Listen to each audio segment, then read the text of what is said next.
Hi, you're listening to KTAL LP FM in Las Cruces, New Mexico, 101.5, and also streamed live radio KTAL.org, QUETAL, and on lccommunityradio.org, where you'll also find donate buttons. We'd love to have you as a member.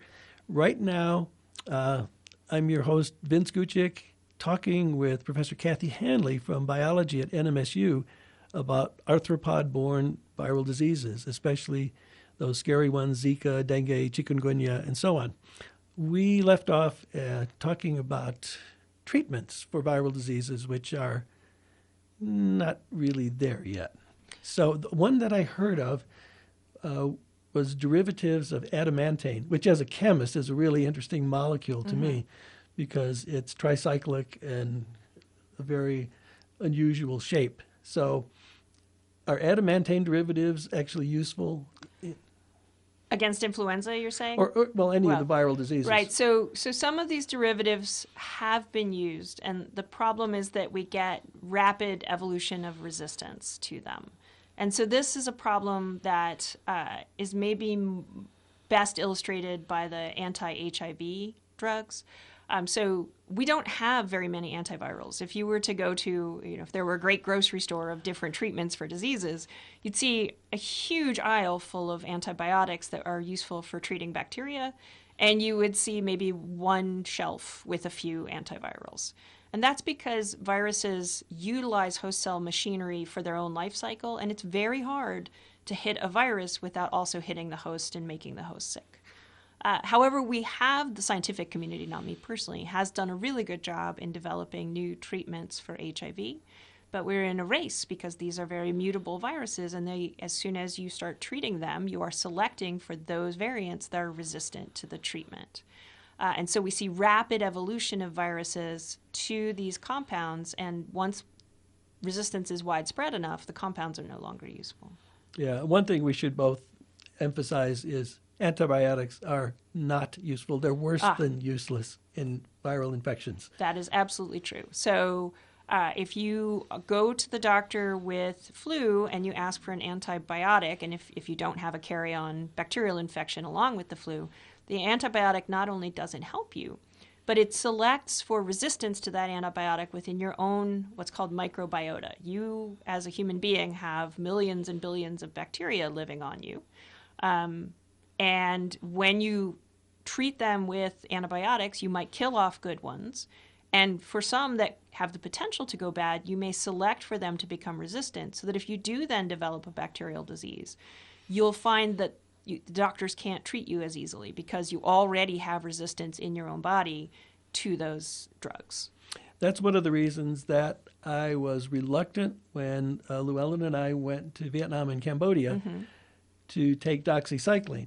The other alternative for the strains that are found in Vietnam, mostly southern Vietnam, was Malarone. Malarone makes me very ill. Does it? Yes. So Vince is talking about prophylaxis against malaria in this case. Right. And the thing that really rubbed it in was we only saw about 6 mosquitoes on an entire trip, even in the mountainous areas with the little villages. The development of healthcare and sanitation and infrastructure in Vietnam was astounding. Of course, it's not the mosquitoes you have to see that you worry about. It's the ones that you don't see that sneak up on you. But yes, I personally, and this is a digression, I love Malarone because some of the drugs that you used to have to take before the development of Malarone are well known to give you vivid and sometimes crazy dreams. And sometimes while you're awake, you get slight hallucinations. So at least my level of hallucinations has decreased when I get to be on Malarone. Level of... Yes. Okay. Yeah. Let's go into that. Yeah. You go out in the field in some amazing places. Why don't you tell us a bit about that and why you're doing it and how well it works? Absolutely.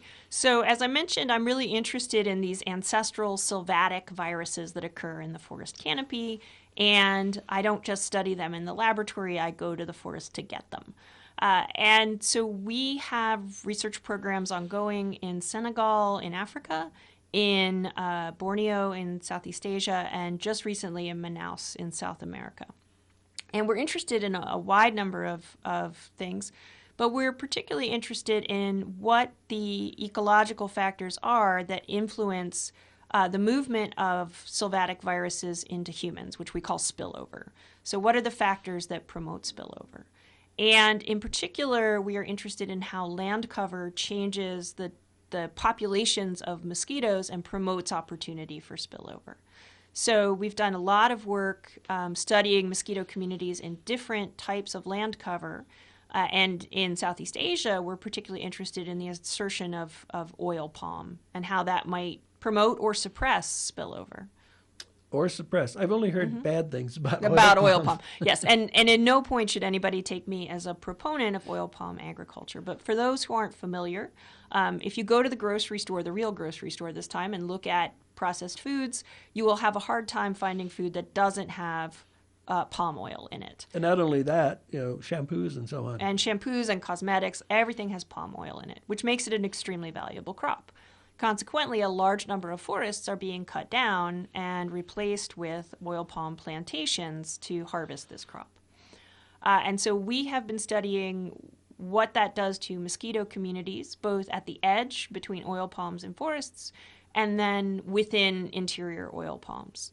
And we've found so far that mosquito diversity crashes as soon as you move into oil palms, so most of the diversity disappears. But the one mosquito that seems to really prosper in oil palms is Aedes albopictus. And as I mentioned before, Aedes albopictus is quite a good bridge vector and maintenance vector of dengue, chikungunya, Zika, and yellow fever. So by putting in oil palms, to some degree you are favoring Aedes albopictus, so that's a bad thing.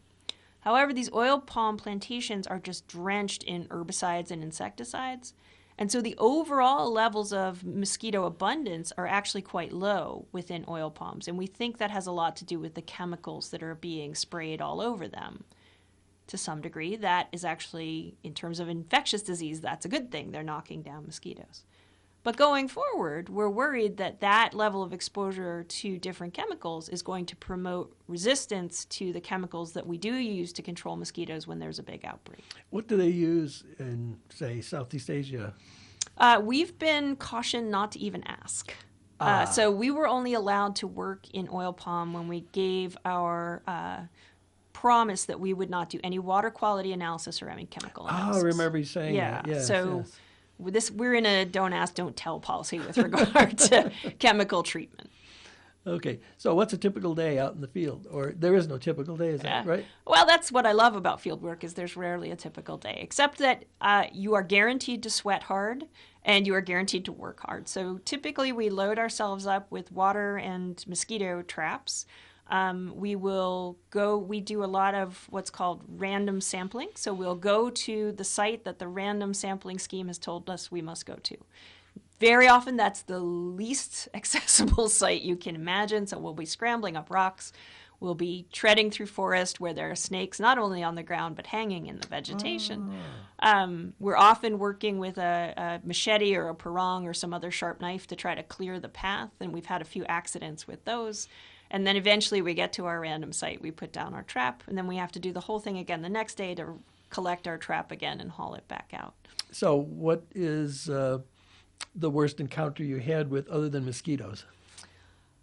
So we've had one student who was working a little close to another student, and the parang that was the blade that was intended to go into a tree went into his finger instead. So that was certainly an emergency room visit. We've had some very close calls with Wagler's pit vipers that have been found to be not leaves that were hanging in front of our face, so that's always a little bit scary. But knock on wood, we've been pretty lucky, and that nobody has had to be medevaced out yet. Okay, you said emergency room visit. Yes. What's an emergency room there? Because we've been in all these places. Right. That definitely depends on the country. So in Malaysia, where this occurred, they have wonderful health care. It was a delight to go to the healthcare facility. I've also had students have an accident in Belize. That was not such a delight to go to the healthcare facility. In fact, they did not have hot water. Really? Which is always distressing when you go into a hospital, right? Yeah. The maternity ward was next to us, and there was no soap in any of the restrooms. So, ouch. Yeah, that's the variation that you're going to see. Okay. So what do you see as the future pattern of the occurrence of these diseases in the U.S. and, say, our close neighbors, northern Mexico? Yes. I think it's going to be, we've been in a pattern of acceleration, more and more viruses appearing and spreading broadly. And that's going to continue for, I think, some decades. And eventually it will level off, and we will have penetrated the forests and released most of the pathogens that are there.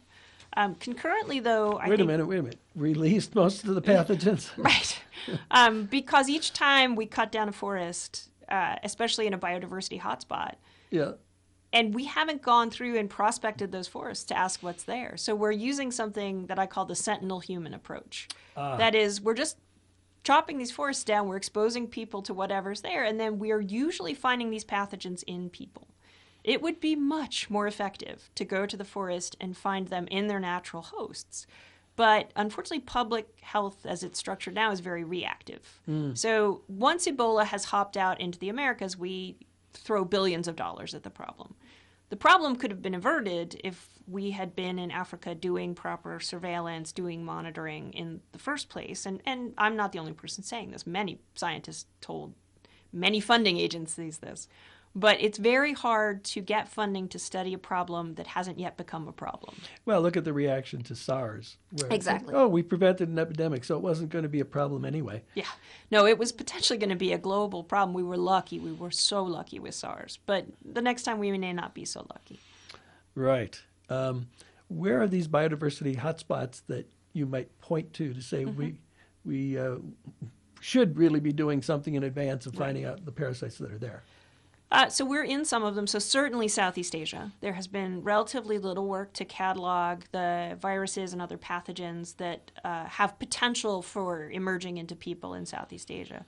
Certainly in the Amazon, certainly in Central Africa, although Central Africa, much of it is war-torn and difficult to access. But in places where we don't have barriers of conflict, we should certainly be in there doing what we already know how to do in terms of virus prospecting. But of course that requires money, and the money has been thin on the ground for that. Anything within the conterminous U.S., or we've gone through every part of the U.S.? Yeah, I think the U.S., we have pretty much taken it down and put it back up. So I don't think there's much more that's going to emerge as a completely novel pathogen in the U.S. I think in the U.S. what we have to worry about is our overuse of antibiotics. Yes. Yeah. Okay. We're going to take another short break, and we'll see how much more we can fit in 1 hour of a show. Thanks for listening.